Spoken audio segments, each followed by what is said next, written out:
Hello everyone, welcome back. My name is Shivam और आज की वीडियो में हम पढ़ने वाले हैं कंप्यूटर के पीवाईक्यूज़ का पार्ट नंबर 9। अभी तक 8 पार्ट कंप्लीट हो चुके हैं। अगर आपने वो वीडियोस नहीं देखी हैं तो जल्दी से देख लीजिए। कुछ लोगों को कुछ क्वेश्चंस ऐसे लग रहे हैं जो कि आउटडेटेड हो गए हैं। हाँ, ये बात सही है, बट फिर भी वो क्वेश्चंस रिपीट हो सकते हैं, वरना मैं अपनी वीडियोज़ में उनको शामिल नहीं करता। इसके अलावा एक बात और है कि कुछ अभी तक की 8 वीडियोज़ में 2-3 मिस्टेक्स हुई हैं, जिनको हालांकि मैंने वीडियो के बाद ही एक तो वीडियो में ही जिसको मैंने क्लैरिफाई कर दिया था, और 2 क्वेश्चंस के आंसर जो हैं वो मैंने डिस्क्रिप्शन में, मतलब पिंड कमेंट में क्लैरिफाई कर दिए थे। बट फिर भी कई लोग पिंड कमेंट नहीं देखते हैं, तो ऐसा ना हो कि वो मिस्टेक कर लें, है ना। और फिर उन पेपर में हो सकता है आंसर गलत हो जाए, तो मैं नहीं चाहता, इसलिए मैं क्लैरिफाई कर देना चाहता हूँ उन तीनों प्रश्नों के आंसर को।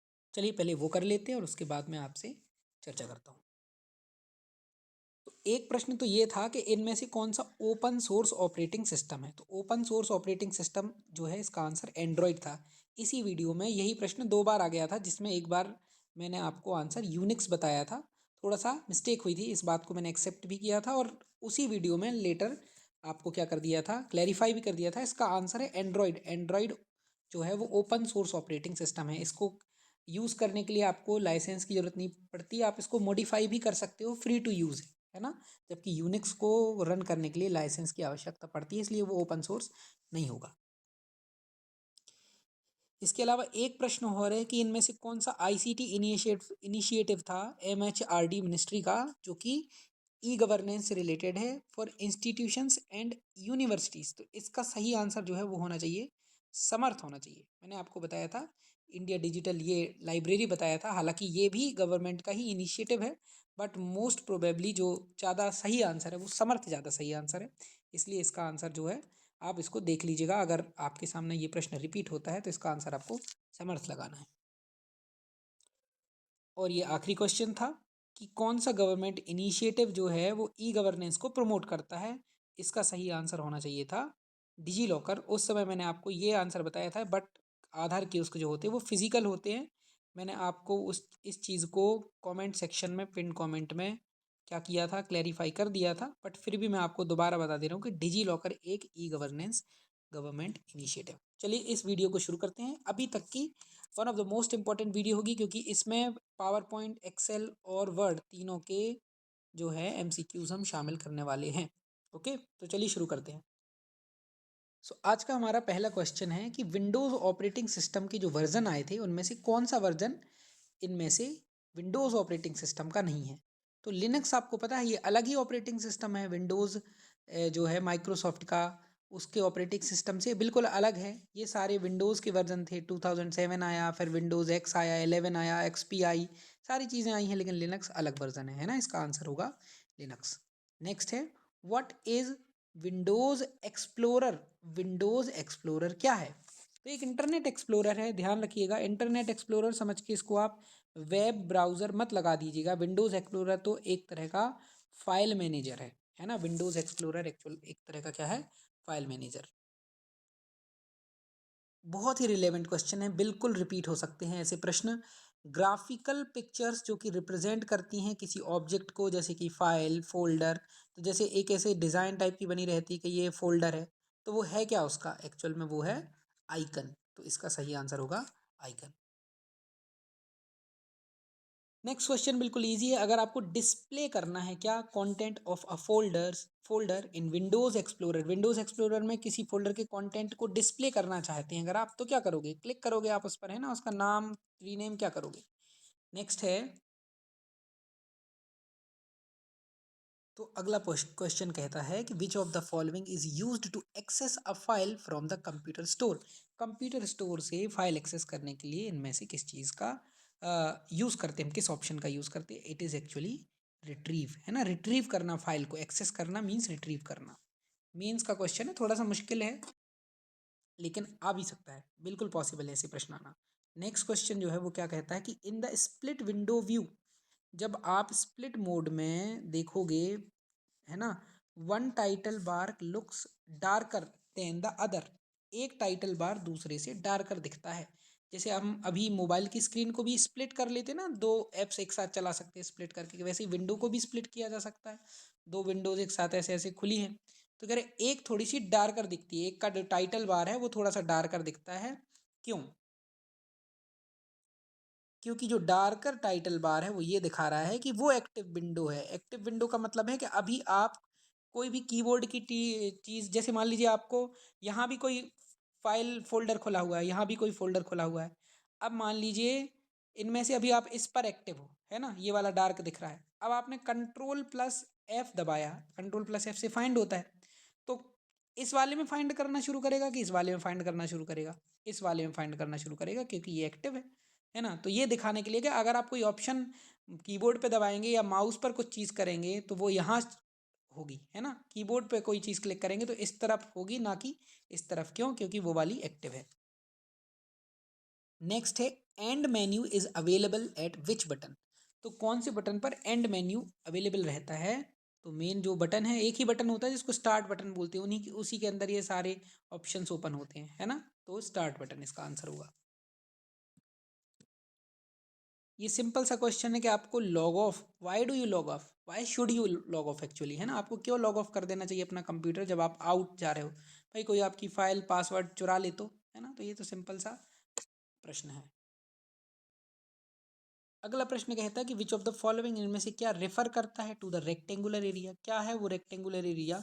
For displaying information and running program, program run करने के लिए और इन्फॉर्मेशन डिस्प्ले करने के लिए वो जो उतना रेक्टेंगुलर एरिया है उसको हम क्या बोलेंगे? तो उसको विंडो बोल देते हैं ना, कि विद कह देते विंडो क्लोज कर दी। विंडो क्लोज कर दी इसका मतलब विंडो ओपन है। विंडो क्या है? उतना एरिया। नेक्स्ट क्वेश्चन क्या कहता है? नेक्स्ट क्वेश्चन कहता है कि what is an on screen display listing of available option. जो ऑप्शंस आपके सामने अवेलेबल है उसका ऑन स्क्रीन डिस्प्ले हो रहा है ना, और फंक्शन ऑन अ कंप्यूटर, किसी कंप्यूटर पर। तो वो ऑन स्क्रीन डिस्प्ले लिस्टिंग क्या कहलाती है? वो एक्चुअली क्या होती है? वो होती है मेन्यू। कहते हैं ये मेन्यू खुल गई, व्यू मेन्यू। जैसे व्यू मेन्यू होती है ना। एक फाइल मेन्यू होती है, एडिट, एडिट के अंदर cut, copy, paste, undo, redo, delete, ये सारे ऐसे ऑप्शंस आते थे पहले। होती थी विंडोज 7, है ना, उसके अंदर खुलते थे तो मेन्यूज़ होती थी। अब एक्चुअली टैब्स होते हैं, सीधा सीधा सामने ऑप्शंस दिखते तो वो टैब कहलाने लगे। पहले हम उस पर क्लिक करते थे तो ऐसे लिस्ट ओपन हो जाती थी, उस वजह से वो पहले मेन्यू कहलाती थी। मेन्यू तो आप रेस्टोरेंट में भी जाते हैं तो मेन्यू लेते हैं, है ना, लिस्ट। नेक्स्ट है कि menus are the part of, menus हैं क्या? क्या हार्डवेयर है? क्या क्या ये स्टेटस बार है? क्या ये मॉनिटर है? कि क्या ये यूज़र इंटरफेस का पार्ट है? बिल्कुल ये यूज़र इंटरफेस का पार्ट है। नेक्स्ट क्वेश्चन कहता है कि द स्टेप्स, वो स्टेप्स बताना है जो इन्वॉल्व हैं टू ओपन अ डॉक्यूमेंट। अगर आप कोई डॉक्यूमेंट ओपन करना चाहते हैं तो क्या कौन कौन से स्टेप्स इनमें इन्वॉल्व हैं? पहला है कि सिलेक्ट करो डॉक्यूमेंट को to open from the file down menu. File down menu से अगर आप जिस डॉक्यूमेंट को ओपन करना चाहते हो उसको पहले सिलेक्ट करो। दूसरा, click on the open option, option पर क्लिक करो। जब आपके सामने टूल्स खुलेंगे ऐसे बहुत सारे, के उसके साथ क्या करना चाहते हो? रीनेम करना चाहते हो, आप उसको डिलीट करना चाहते हो, क्या करना चाहते हो? ओपन करना चाहते हो बस। तो दोनों स्टेप्स इन्वॉल्व हैं, बोथ 1 and 2। नेक्स्ट क्वेश्चन है कि जब आप कट या कॉपी करते हैं इन्फॉर्मेशन को, व्हेन यू कट और copy information it gets place, ये कहाँ चली जाती है? ये क्लिपबोर्ड में चली जाती है। अब तो क्लिपबोर्ड आपको दिखने लगा है अपने मोबाइल में भी, है ना। उसको आप क्लिक करते हो तो आपने जो जो चीज़ें कॉपी की हैं उन सारी चीज़ों की लिस्ट भी ओपन हो जाती है। तो इसका सही आंसर होगा ऑप्शन नंबर 2। नेक्स्ट क्वेश्चन है कि क्लिपबोर्ड क्या है? Is used to save data on disk. बिल्कुल नहीं, डिस्क पर डेटा को सेव करने के लिए थोड़ी यूज होता है। Is able to retain the contents even when computer switched off. ये बिल्कुल क्लिपबोर्ड का काम नहीं है। तो सिंपल सीधे आंसर पे जाते हैं हम। क्लिपबोर्ड का काम है कि टेम्पररी स्टोरेज करना कंप्यूटर मेमोरी में, ताकि जो आपने डेटा कॉपी या कट किया है उसको, है ना। तो ये इसका काम है। नेक्स्ट क्वेश्चन कहता है कि इनमें से कौन सा फॉल्स स्टेटमेंट है कंसीविंग द फाइल नेम्स, मतलब फाइल नेम्स को ध्यान में रखते हुए इनमें से क्या गलत है? तो पहला देखते हैं कि every file name in the same folder, same folder में जो सारे फाइल नेम है उनका यूनिक नेम होना चाहिए। अगर दो फाइल का एक जैसा नाम रख लोगे तो फिर आप डिस्टिंग्विश कैसे कर पाओगे उनके बीच में, है ना। तो आप एक जैसा नहीं रख सकते, एक ही फोल्डर में, अलग अलग फोल्डर में जरूर हो सकते हैं सेम नाम, है ना, एक ही फोल्डर में बिल्कुल नहीं हो सकते। तो ये तो बिल्कुल सही बात है। File name comes before the dot, dot लगा होगा ऐसे और उसके पहले जो होगा वो फाइल नेम होता है, बिल्कुल होता है। File extension is another name for the type, जो फाइल एक्सटेंशन है वो दूसरा नाम होता है टाइप के लिए, किस तरह की फाइल है वो, ये भी सही है। चौथा, file extension comes before the dot, dot के पहले फाइल एक्सटेंशन आता है, followed by the file name, और बाद में फाइल नेम आता है, तो ये हमारा रॉन्ग हो जाएगा, है ना। ऐसा थोड़ी होता कि लिखा हमने डॉक्स डॉट कंप्यूटर 9, है ना। अब ये 9th पार्ट है तो इसकी फाइल का नेम होगा कंप्यूटर 9 डॉट DOCX। हालांकि ये मैंने PPT बनाई है तो ये यहाँ आ जाएगा डॉट PPTX, है ना, नॉट, तो ये आ जाएगा। नेक्स्ट क्वेश्चन कह रहा है which of the following contained at the end of the file name and help to determine the type of file. इनमें से क्या एंड में मिलता है और फाइल का टाइप डिटरमाइन करने में हेल्प करता है? वो फाइल एक्सटेंशन होता है, अभी थोड़ी देर पहले हमने पढ़ा। .bas .doc .htm ये किसके एग्जाम्पल हैं? ये एक्सटेंशंस के एग्जाम्पल हैं, है ना। अगला प्रश्न क्या कह रहा है कि जब embedding when embedding an object, मतलब आप किसी ऑब्जेक्ट को एक तरह से ऐड कर रहे हो, एम्बेड कर रहे हो किसी डॉक्यूमेंट में, तो क्या होता है? जैसे मान लो थोड़ी देर पहले मैंने अपने लोगो को इसमें लगाया है, इंसर्ट किया, मतलब एक तरह से एम्बेड किया, है ना। तो क्या होता है इनमें से? तो ये कह रहे हैं embedded objects become a part of the documents. पहला, ये बिल्कुल सही बात है। दूसरा, embedded objects remain outside object to the document but loaded with document. तो ये बिल्कुल सही नहीं है, पहला ऑप्शन ही सही है, एम्बेड हो जाती है वो भी, है ना। ऑप्शन 1 सही हो जाएगा। अगला प्रश्न है कि कोई एक्टिव विंडो है ना, या करंट विंडो चल रही है, उसको अगर आपको क्लोज करना है तो कौन सी शॉर्टकट कीज का यूज करोगे? Which of the following shortcut keys is used to close current और एक्टिव विंडो? तो Alt+F4 दबा दो और विंडोज को उड़ा दो, है ना, डायरेक्ट खत्म, क्लोज हो जाती है Alt+F4। नेक्स्ट क्वेश्चन है कि a dash is an additional set of command. तो एडिशनल सेट ऑफ कमांड है क्या? इनमें से क्या एक एडिशनल सेट ऑफ कमांड है? The commands the computer displays after you make a selection from the main menu. Main menu से आपने कुछ चीज़ सेलेक्ट की तो एक और एडिशनल, जैसे मान लो मेन मेन्यूज़ में आपने जैसे दबाया, पहली बार मान लीजिए आपने कोई एक्सेल फाइल या पावर पॉइंट या फिर वर्ड डॉक्यूमेंट फाइल क्या की, ओपन की नई, तब उसकी जो PPT होगी तो उसका नाम होगा प्रेजेंटेशन 1। अगर शीट होगी तो उसका होगा वर्कबुक 1। और अगर मान लीजिए क्या होगा, डॉक्यूमेंट होगा तो लिखा होगा डॉक्यूमेंट 1। अब मान लीजिए पहली बार आप उसको सेव कर रहे हैं, आपने Ctrl+S दबाया, तो डायरेक्ट सेव नहीं होगी, एक चीज़ ओपन होगी फिर से कि आपको किस नाम से सेव करना है, कहाँ सेव करना है भाई, मेन स्क्रीन पे सेव करना है, किसी फोल्डर के अंदर सेव करना, डाउनलोड्स के अंदर सेव करना, कहाँ जाना। तो वो जो चीज़ ओपन होगी उसमें ध्यान रखिए एडिशनल सेट ऑफ कमांड्स होंगे, उसमें या तो क्लोज ऑप्शन होता है या फिर हेल्प का ऑप्शन होता है, उसको हम बोलते हैं डायलॉग बॉक्स। तो ये डायलॉग बॉक्स हमारा आंसर हो जाएगा।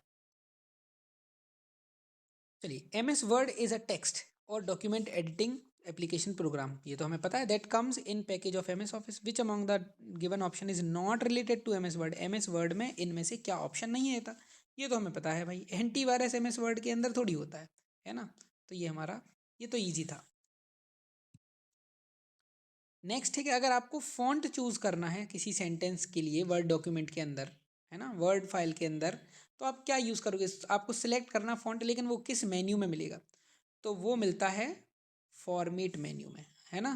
फॉर्मेट मेन्यू में आज भी कैरेक्टर फॉर्मेटिंग टैब के अंदर मिलता है, एक दिन मैंने आपको दिखाया था, जिसके अंदर इंक्रीज साइज डिक्रीज साइज वाले, है ना, superscript subscript underline bold detail, एक ऐसा एक टैब था, मैंने आपको दिखाया था वीडियो में, है ना। तो उसी तरह का पहले उसको बोलते थे फॉर्मेट मेन्यू।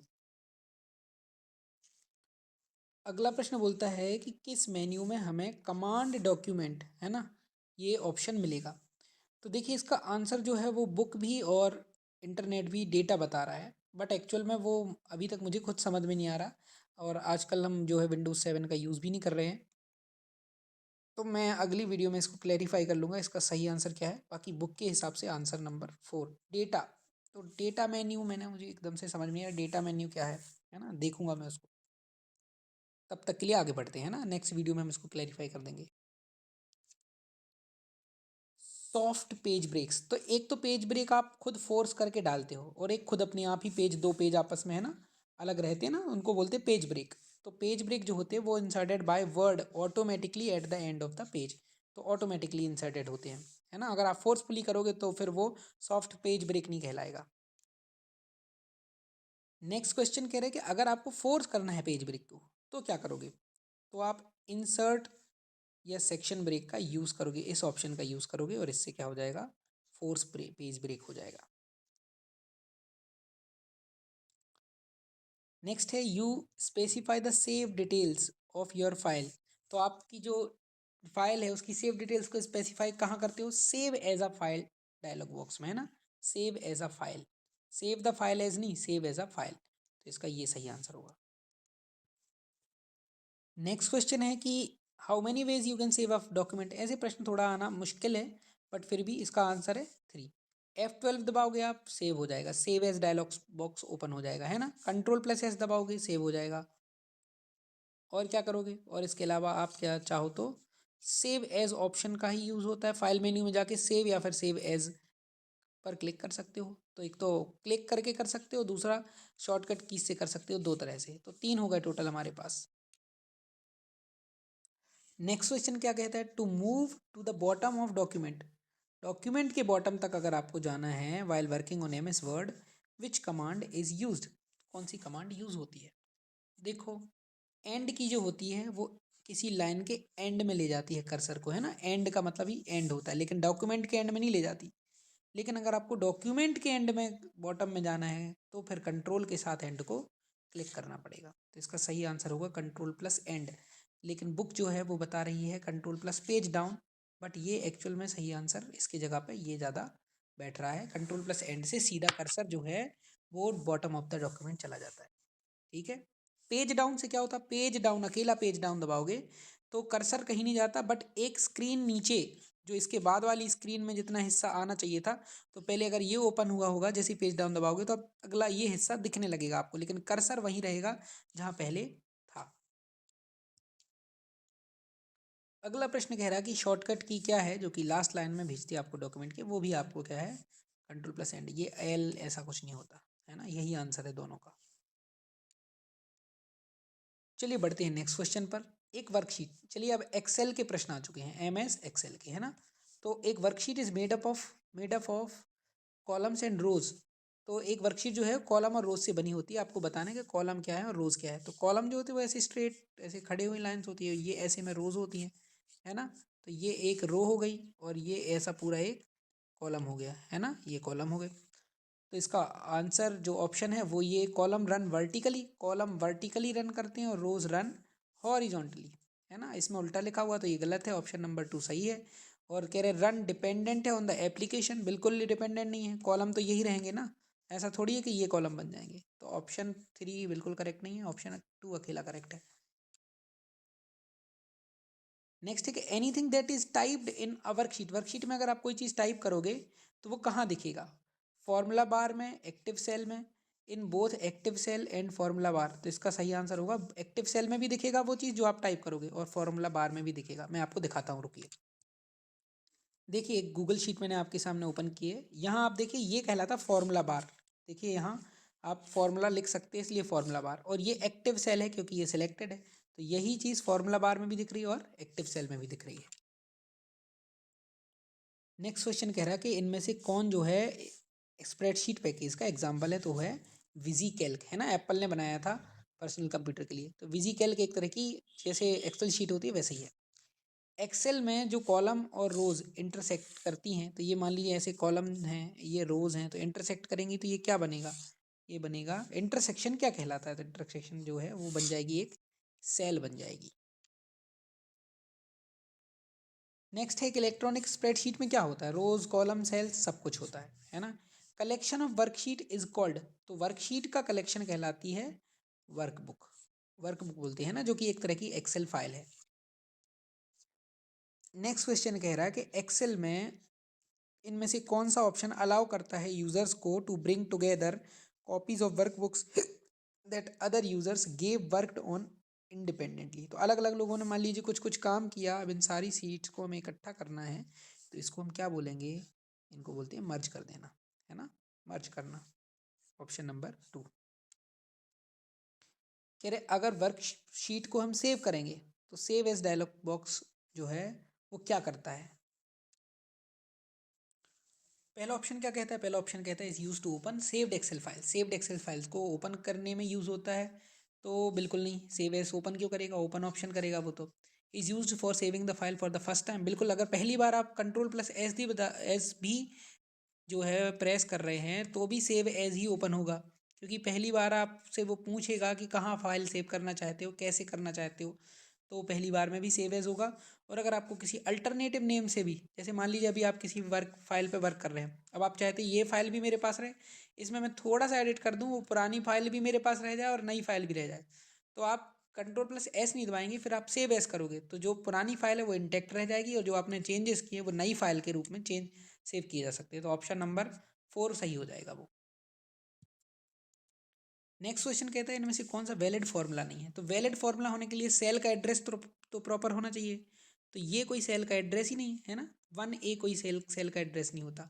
तो पहले सेल का एड्रेस होता है, उसमें ये लेटर पहले आएगा और नंबर बाद में आएगा। जैसे C5 है ना, B2, इस तरह से सेल का नंबर होता है। 2B ऐसा नंबर नहीं होता। तो सेल एड्रेस ये हो नहीं सकता। ऑप्शन नंबर 4 वैलिड नहीं है। Which command is use to calculate total characters in a cell. Total character अगर आपको किसी सेल में क्या करना है, काउंट करना है, कैलकुलेट करना है, कैरेक्टर है ना, टोटल कैरेक्टर्स ABCD 1 2 3 4 जो कुछ भी यूज हुआ है, तो क्या फंक्शन आप यूज करोगे। तो इसका सही आंसर होगा लेन, है ना। लेंथ का शॉर्ट फॉर्म है लेन। जैसे समेशन को सम बोल देते हैं हम, है ना, एडिशन को ऐड बोल देते, वैसे लेन जो है वो लेंथ का। तो आप लेंथ और वहाँ सेल का रेफरेंस दे दोगे। मान लो आपको A1 से लेके A10 तक में जितने कैरेक्टर्स यूज हुए हैं वो आपको पता करने हैं, तो A1 से A10 का रेफरेंस दे दोगे। अगला प्रश्न कहता है कि इनमें से कौन सा कैरेक्टरिस्टिक है जो कि कंप्यूट करता है, कंप्यूट मतलब गणना करता है रिजल्ट्स को डायनेमिकली फ्रॉम एक्सेल डेटा से। तो फॉर्मूला फंक्शन का यूज़ करके ही तो हम कंप्यूट कर पाते हैं ना डेटा को। तो ऑप्शन नंबर 5 इसका सही आंसर होगा। नेक्स्ट क्वेश्चन कहता है कि MS एक्सेल में पूरी रो को हाइड करना चाहते हो आप, तो क्या शॉर्टकट यूज़ करोगे। तो Ctrl+9 से हाइड हो जाता है ना, याद रखिएगा। और पूरी रो को सेलेक्ट करना चाह रहे हो तो आप क्या करोगे, स्पेस बार का यूज़ करोगे कंट्रोल के साथ। कंट्रोल के साथ नहीं, सॉरी, शिफ्ट के साथ स्पेस, शिफ्ट के साथ स्पेस आप प्रेस करोगे। तो शिफ्ट के साथ स्पेस प्रेस करने पर आपकी सारी की सारी रो सेलेक्ट हो जाएगी। देखिए मैंने हर टॉपिक के बाद आंसर की भी दी है, लेकिन उसमें मिस्टेक हो सकती है, इसलिए जो वीडियो में मैंने आंसर बताया वो ज़्यादा करेक्ट है। अगर एक आध मिस्टेक आपको मिल जाती है तो। अब MS पावर पॉइंट के क्वेश्चन आते हैं। कह रहे कौन सा पावर पॉइंट व्यू है जो कि डिस्प्ले करता है हर स्लाइड प्रेजेंटेशन को थंबनेल के फॉर्म में, और it is used for rearranging slides. अगर आप स्लाइड्स को रीअरेंज करना चाहते हैं, पहले नंबर वाली को 8वें नंबर पे लाना चाहते हैं, 10वें वाली को दूसरे पे रीअरेंज करना चाहते हैं, तो पहले आपको चाहिए कि एक ही साथ बहुत सारी आपको दिखने लगी, तो आप कौन सा व्यू यूज़ करोगे। तो इसका आंसर हो जाएगा स्लाइड सॉर्टर व्यू। देखिए मैं आपको स्लाइड सॉर्टर व्यू दिखाता हूँ कैसे होता है। ये देखिए, ये मैंने आपके सामने स्लाइड सॉर्टर व्यू ओपन किया है। स्लाइड सॉर्टर व्यू ओपन है और सारी स्लाइड्स एक साथ आपको दिखने लग गई हैं। अब आप इसको उठा के यहाँ फेंक दीजिए, इसको उठा के यहाँ फेंक दीजिए, सॉर्ट कर सकते हैं आप स्लाइड्स को, है ना, स्लाइड सॉर्टर व्यू में। और भी व्यूज़ दिखा देते हैं। और देखिए आप, ये देखिए, ये है कौन सा, master views, slide master view. इसमें कुछ इस तरह की जो है हमारे सामने ये खुलता है कि मास्टर टाइटल एडिट कर लीजिए, सेकंड थर्ड इस तरह का दिखता है कुछ ये व्यू।